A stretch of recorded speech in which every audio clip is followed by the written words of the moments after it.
再来看美国众议院司法委员会针对拜登秘密文件的这个报告，团特别检察官赫尔来出席4点外钟的听证会。拜登的年会甲记忆颠倒变作是议员之间问话焦点。My assessment in the report about the relevance of the president's memory was necessary and accurate and fair.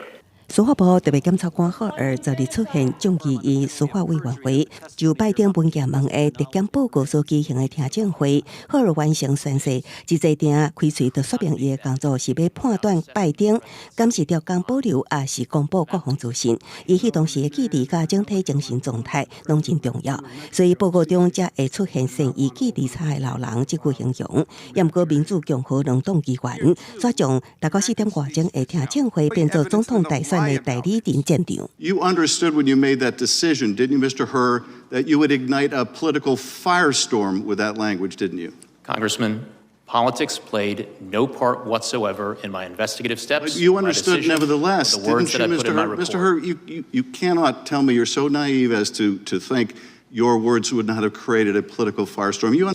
民主党议员小连续质询的重点，拢是赫尔关系拜登记忆的单位。真侪民主党人认为年纪是拜登上大弱点，不利于竞选连任。那共和党议员是质询赫尔，安怎无起诉拜登？川普说起互起诉。Biden and Trump should have been treated equally. They weren't, and that is the double standard that I think a lot of Americans are concerned about. I see. 赫尔指出，川普的物件见效代会互起诉，是伫伊毋拿长几个月记责几项物件，也佮甲他人消费证据各讲白贼，妨碍司法公正。公司新闻王慧文编译。